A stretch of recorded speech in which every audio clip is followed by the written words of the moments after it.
On va faire aller nos neurones en ce début de semaine puisqu'il y a beaucoup de secrets du cerveau humain à apprendre avec Annabelle Boyer. Comment vas-tu, Annabelle? Très bien toi-même. Ça va très bien. J'aime ça commencer la semaine avec toi. Ça commence en force, surtout après notre première chronique qui a obtenu beaucoup de beaux et bons commentaires. Alors, on est en feu et de quoi il sera question aujourd'hui? On va regarder ensemble pourquoi on a tendance à abandonner nos objectifs, nos rêves ou nos résolutions.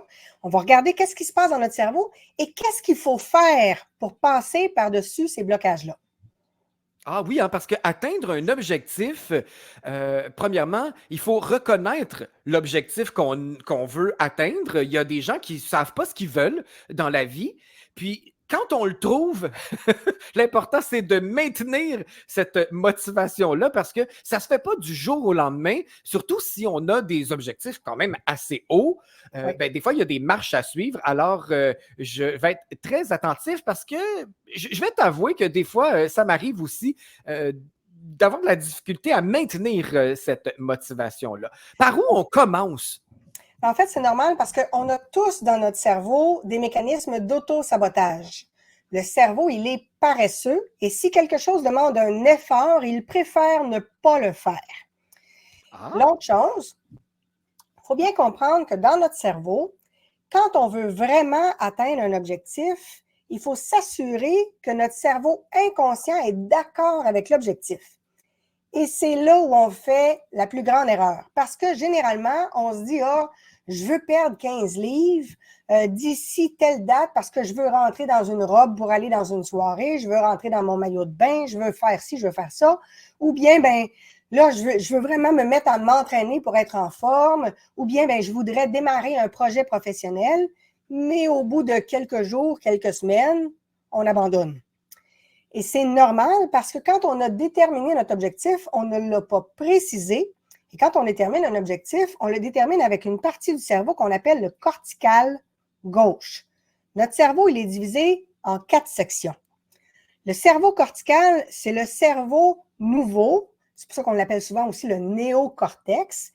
C'est un cerveau qui permet la réflexion, l'analyse, la visualisation. Le cortical se divise en 2. Le cortical gauche, le cortical droit.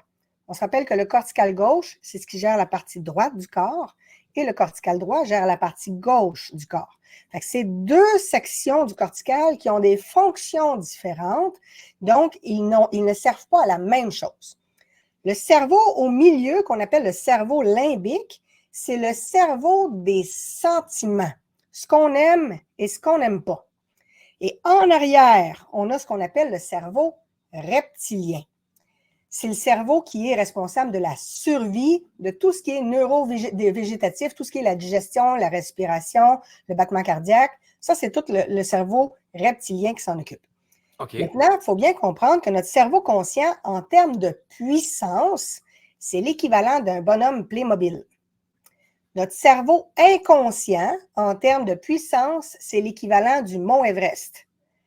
Aïe, aïe, aïe. Quand on détermine un objectif puis qu'on se dit, moi, je veux perdre 15 livres, je veux me mettre en forme, je veux écrire un livre, je veux démarrer un projet, on travaille avec notre cerveau conscient. Donc, on travaille avec le bonhomme Playmobil, puis on espère que le bonhomme Playmobil va être capable de déplacer le mont Everest. Ça ne marche pas. Hi. Concrètement, ce qui arrive à ce moment-là dans le cerveau, c'est que si, par exemple, vous avez quelqu'un, là, je pense à des clientes en ce moment, il y a des clients qui veulent maigrir. Et là, ils se disent, ah, là, toute la semaine, là, je vais faire attention, je vais remplacer les frites par de la salade, je vais couper la pizza, je vais couper les hamburgers. Fait que là, toute la semaine, ils se disent, là, il faut que je mange ma portion de protéines puis ma portion de légumes. Fait que là, ben, au premier repas, ils mangent leur steak de bœuf et la salade. Et là, ça roule dans la bouche. Parce qu'ils n'ont pas l'habitude de bien manger. Et là, ben, le cerveau cortical gauche, lui, il est content parce qu'on suit le plan. On suit ce qu'il a déterminé. On mange bien pour maigrir. Mais le cerveau limbique, lui, ben, il aurait aimé ça, des frites avec du sel puis du vinaigre ou du ketchup, tu sais. Et le cerveau reptilien, il se dit, hey, c'est parce que là, on mange moins de calories. Là, c'est parce que c'est pas bon pour ma survie, ça, là, manger moins de calories, c'est une menace. Et là, le cerveau reptilien commence à dire au limbique, hey, le limbique, t'aimes-tu ça, toi? Parce que moi, je suis pas d'accord. Puis là, le limbique fait, ben, c'est sûr que là, ça manque de sel, ça manque de gras, ça manque de sucre. Fait qu'inévitablement, ils vont se liguer avec le cortical droit, puis ils vont dire au cortical droit, hey, toi, tu vois ça comment, là? Ben là, le cortical gauche, il a dit qu'il fallait suivre le plan. Fait que là, je suis le cortical gauche. Puis le cortical gauche, il va dire aux autres, hey, on se tait, on suit le plan. La deuxième journée où on mange encore nos protéines puis nos légumes, là, le reptilien, il n'est pas d'accord. Parce que là, ça fait 2 jours qu'on est en déficit calorique. Ça fait 2 jours, donc, qu'on est en train de le priver. Lui, il considère vraiment que sa survie est menacée, puis il ne comprend pas pourquoi on fait ça. Parce que pour lui, de rentrer dans le maillot de bain, ça ne fait rien. Au niveau de la survie, là, ça ne change rien du tout. Là. Fait que lui, il n'est pas d'accord. Et il va de plus en plus devenir arrogant. Il va prendre le contrôle. Et on se rappelle que le cerveau inconscient, il est beaucoup plus puissant que le cerveau conscient. Le cerveau reptilien, il a 400 millions d'années. Il est rodé. Il peut écraser le cerveau limbique et le cerveau cortical n'importe quand. Il est beaucoup plus fort que le cortical gauche, cortical droit et limbique réunis. Donc, c'est lui le vrai chef. C'est lui qui décide. Fait qu'après 2-3 journées, là, à un moment donné, le reptilien va se mettre à dire hey, là, moi, j'en ai vraiment assez. Là. Puis le limbique va finir par dire la même chose que le reptilien, parce que c'est exactement comme des humains. On se colle sur le mâle alpha ou sur la femelle alpha. C'est la même affaire dans notre cerveau. Le limbique va se mettre à dire ben, en tout cas, moi, j'aime pas ça parce que là, ça manque de gras, ça manque de sucre, c'est pas comme avant. Fait que là, ça répond pas vraiment à mes besoins. Puis là, c'est parce que moi, j'ai pas de réconfort là-dedans. Là. Fait que moi non plus, je suis pas d'accord.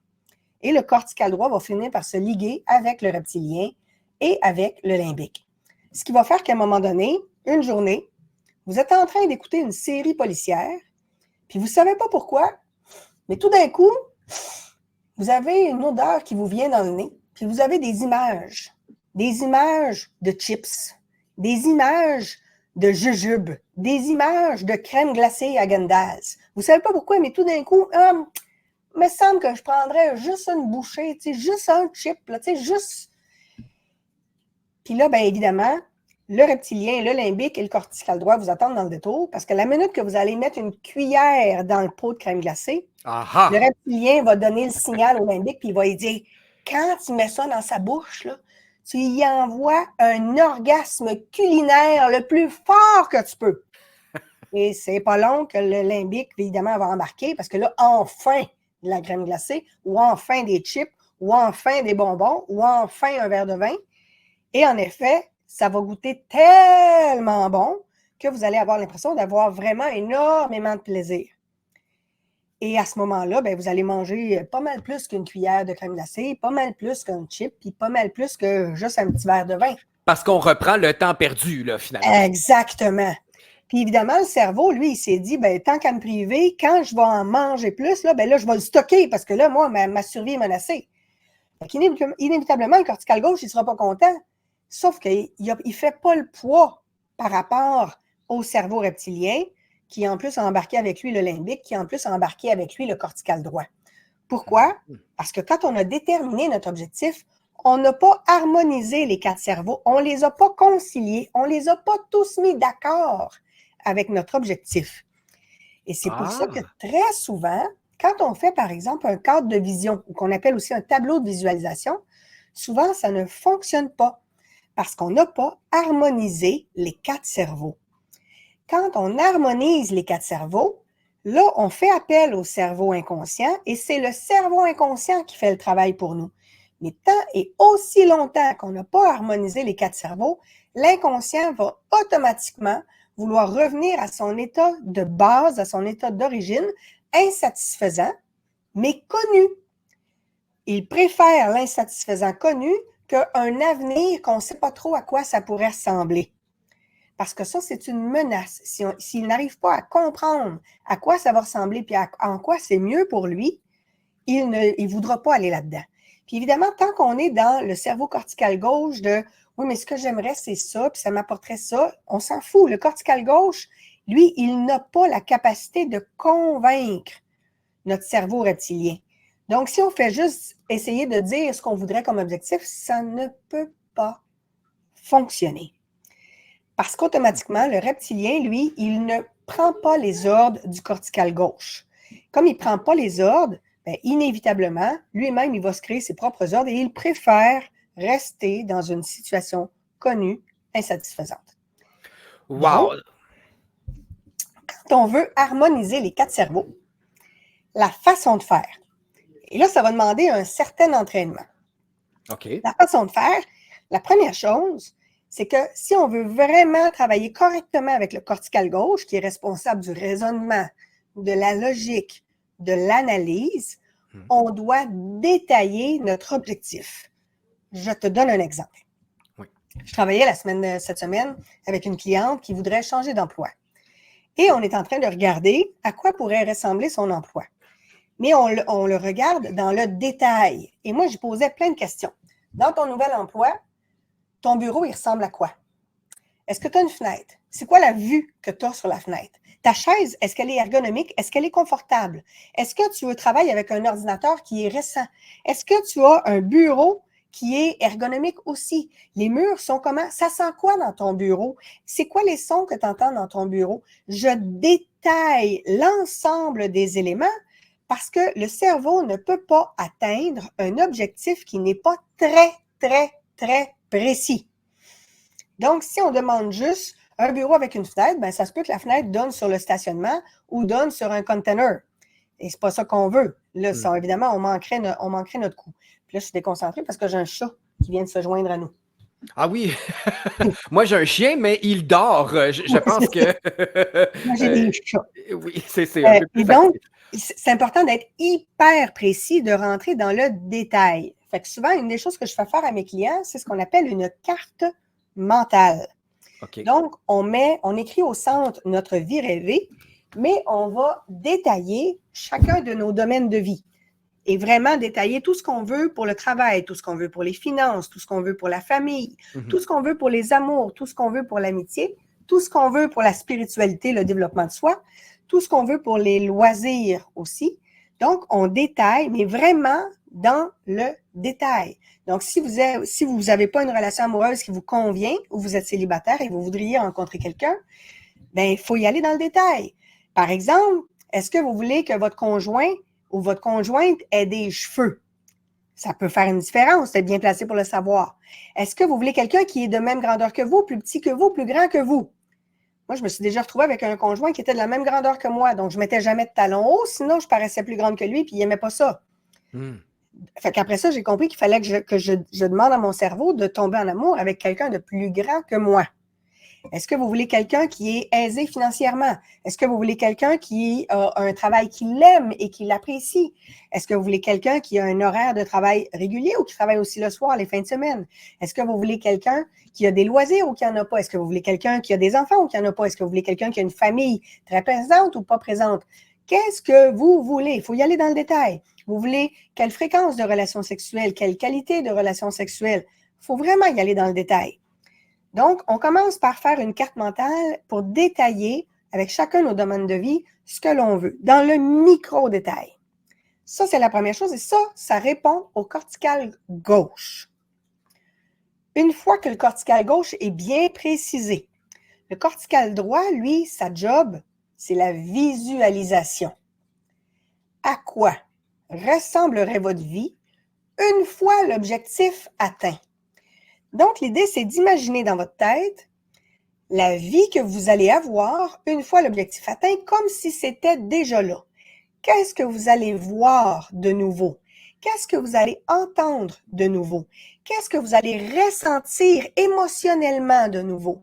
Quelle va être votre posture de vainqueur une fois que vous allez atteindre votre objectif?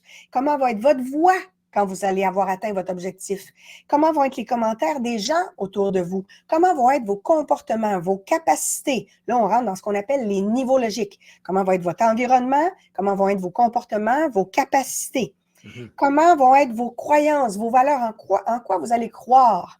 Comment vous allez donc avoir observé des changements dans votre vie? Quels vont être les changements merveilleux qui vont s'opérer? Et là, l'idée, c'est de les imaginer dans votre tête de la façon la plus détaillée possible. Et là, ensuite, on embarque le cerveau limbique. Le cerveau limbique, c'est celui qui est responsable des sentiments, ce qu'on aime et ce qu'on n'aime pas. Ce qui veut dire que dans la visualisation, on doit être capable de faire cette visualisation-là dans le plaisir et d'y accoler des émotions positives intenses. Donc, remémorez-vous, par exemple, une fois où vous avez atteint un objectif, vous avez réussi quelque chose, la fierté que vous avez ressentie, la joie que vous avez eue, vous allez la chercher dans votre souvenir et vous la revivez dans votre corps, mais accolée à votre nouvel objectif. OK. Et c'est important de la situer dans notre corps. Des fois, on la situe dans le cœur, des fois, c'est dans le sternum, des fois, c'est dans l'ensemble de la poitrine, des fois, c'est dans le ventre, des fois, c'est dans la gorge, des fois, c'est dans la tête. Vous la mettez, vous la situez, vous la localisez physiquement dans votre corps et vous l'amplifiez tout en imaginant, avec vos 5 sens, votre objectif atteint, puis dans le détail, là. Il faut vraiment détailler tout ce que vous allez voir. Moi, je m'étais mis à un moment donné comme objectif le fait que j'allais donner une conférence et on m'a fait visualiser la salle, le nombre de personnes, les chaises, les tables, les centres de table, l'odeur, la musique, la scène, vraiment tout en détail et avec évidemment le ressenti. Fait que plus on met beaucoup d'émotions positives, déjà associées à un souvenir, à quelque chose qu'on a vraiment vécu pour que le cerveau comprenne qu'on l'a déjà vécu, donc on peut le reproduire, là, le limbique vient de s'engager. Le reptilien, lui, il s'engage si on y met les 5 sens. C'est pour ça que c'est important de visualiser avec ce que l'on voit, ce que l'on entend, ce que l'on ressent physiquement. C'est pour ça la posture, la démarche, les vêtements, les chaises sur lesquelles on est assis ou le plancher sur lequel on est. Si vous êtes capable, vous y ajoutez idéalement, et c'est vraiment important, une odeur. Parce qu'on se rappelle que l'odorat est le seul sens connecté directement à l'inconscient. C'est pour ça que quand on a viré une brosse, quand on a pris trop d'alcool avec du Porto ou avec quelque chose qui goûte un goût particulier, on fait juste sentir l'odeur et le cœur nous lève. Mais oui. par contre, si on a eu une grand-mère, un grand-père qui était très présent pour nous et qui faisait des gâteaux ou des galettes qu'on aimait beaucoup, bien, juste l'odeur, ça nous remet dans un état de bien-être. C'est ce qu'on appelle la bouffe réconfort qui est associée à une personne qu'on aimait. Si on a passé des beaux moments et ça sentait les lilas, l'odeur de lilas nous replonge dans la bonne émotion. Donc, vous prenez une odeur que vous aimez beaucoup. Si vous avez un diffuseur d'huile essentielle, un parfum, si vous aimez, moi, je me souviens d'une cliente, elle aimait beaucoup la tarte au bleuet parce qu'elle venait du Saguenay-Lac-Saint-Jean. Mais quand elle faisait des visualisations, elle mettait une tarte au four. Fait que là, toute la maison sentait. Fait que vous utilisez une odeur pendant votre visualisation et vous utilisez une musique apaisante et inspirante. Mais une musique, pas de paroles, juste vraiment de la musique que vous mettez en arrière-plan et qui vous fait sentir bien. Et là, on a les 5 sens, puis en plus, la musique, tu connais bien ça, ça nous met dans des états émotionnels très, très, très puissants. Absolument. Fait que là, on utilise la musique, on utilise l'odeur. Si vous êtes capable, vous rajoutez le goût. Donc, vous prenez un aliment que vous aimez particulièrement, qui est associé pour vous au succès, et vous faites cette visualisation-là tous les jours, parce que le cerveau reptilien, il a besoin d'émotion et il a besoin de répétition. Et vous le faites pendant 90 jours. Ce n'est pas 21. Les études en neurosciences ont démontré que ça prend en moyenne entre 54 et 150 jours pour reformater notre cerveau inconscient. La moyenne, c'est 60 jours, puis pour consolider, c'est 90. Fait que vous le faites pendant 90 jours. OK. Une des choses que je fais, moi, de plus avec mes clients, c'est que je leur fais faire ce que j'appelle la lettre à l'univers. Ça, c'est un exercice de Bob Proctor. Et dans la lettre à l'univers, ce qu'on fait, c'est qu'on fait une lettre qui commence par « Je suis si heureuse et épanouie maintenant que… » Et là, on décrit dans le détail, pour que notre cerveau cortical gauche soit impliqué, notre vie rêvée comme si elle était déjà là. Donc, on l'écrit au présent et au « je ». Donc, pas « mon conjoint est tellement extraordinaire ». Non, c'est « j'aime tellement mon conjoint ». J'apprécie quand je l'entends me dire des mots tendres. J'aime tellement son odeur. Donc, on écrit au « je ». C'est tout en fonction de nous Et comme je viens de le faire, on y va avec les 5 sens. Donc, qu'est-ce qu'on sent dans cette nouvelle vie rêvée? Qu'est-ce qu'on voit? Qu'est-ce qu'on entend? Qu'est-ce qu'on ressent physiquement, kinésiologiquement? Qu'est-ce qu'on ressent émotionnellement? Qu'est-ce qu'on goûte aussi? Donc, on y va dans le détail pour tous les domaines de vie. Fait que ça donne une lettre à l'univers là, qui va faire un 20 à 30 pages, là, parce qu'on va y aller dans le détail. Wow. Vraiment dans le détail. Parce que ce qu'on veut, c'est que ça soit tellement précis que pour le cortical gauche, c'est super clair. Et on le met tellement dans le détail qu'on l'imagine dans notre tête. Le cortical droit vient d'embarquer, il visualise. Et on le fait avec beaucoup de plaisir pour que notre limbique soit tout à fait à l'aise. Puis on met vraiment tout ce qu'on veut. Il faut arrêter de se limiter, là. On met vraiment tout ce qu'on veut. Il y a un bon livre d'ailleurs de Bill Marchessin qui s'intitule « Fuck les miettes ». C'est justement pour dire d'arrêter de se contenter des miettes, puis de vraiment dire, là, vraiment, on se donne, on s'offre le meilleur. Et on écrit cette lettre-là, puis on va ensuite la relire à voix haute, biffer les mots qui ne fonctionnent pas, la réécrire, mettre plus de détails, changer des détails, la réécrire. Et c'est important que toutes les phrases soient positives, donc des phrases affirmatives. On évite les ne pas. Fait qu'on n'écrit pas « je veux pas d'un gars qui boit ». Non, non, non, non, non, non, non, non, non, non. Je veux d'un gars qui prend soin de sa santé, qui mange bien et qui s'assure d'intégrer dans son corps des aliments et des éléments qui sont sains pour lui. On le met de façon positive parce que le cerveau inconscient, lui, il occulte la négation. Fait que lui, il va focaliser juste sur les mots-clés. Ouais. C'est important.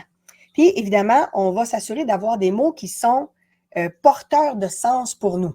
Par exemple, mon conjoint n'aime pas le verbe « travailler ». Quand je dis « on va travailler le développement de telle compétence », il n'aime pas ça. Ça l'horripile. Alors, je ne peux pas dire « on va travailler », je vais dire « on va entraîner ». On va pratiquer. Ça va, ça passe, son cerveau, il est tout à fait capable de l'accepter.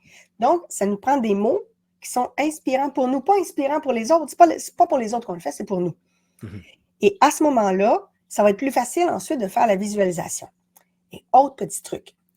C'est un truc qui me vient de Anthony Robbins. Anthony Robbins, lui, dans ses formations, tous les jours, il utilise un trampoline. Il va sauter dessus, puis ça l'aide à s'énergiser.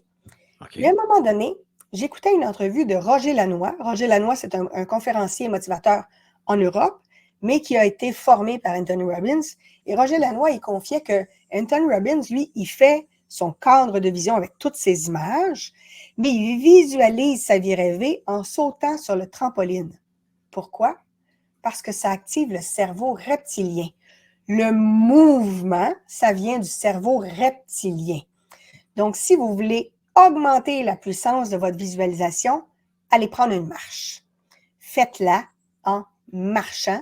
Puis là, vous pouvez écouter de la musique dans vos oreilles et vous visualisez. Fait qu'évidemment, vous vous mettez dans un endroit où vous n'aurez pas de gens qui vont vous bloquer la rue puis pas trop de rue à traverser. Idéalement, allez prendre une marche en nature, dans un endroit où il n'y a pas trop de monde. Et là, vous visualisez votre vie rêvée avec vos 5 sens, avec l'émotion, avec la musique. Et là, vous allez avoir l'odeur de la nature en plus. Oui. Ça va être vraiment génial. Et ce qui va être hyper important aussi, c'est que dans le reste de votre journée, vous vous nourrissiez de tout ce qui est positif. Tu me parlais que tu es allé voir le spectacle d'Anthony Cavana, Happy. Ben oui, tout un titre, hein? Happy, oui. Ça veut dire beaucoup. Exactement. Puis comme tu l'as vu, il a fait une formation en PNL et ça teinte sa façon de s'exprimer. Et ça, c'est exactement le genre de spectacle qui peut vous nourrir très facilement.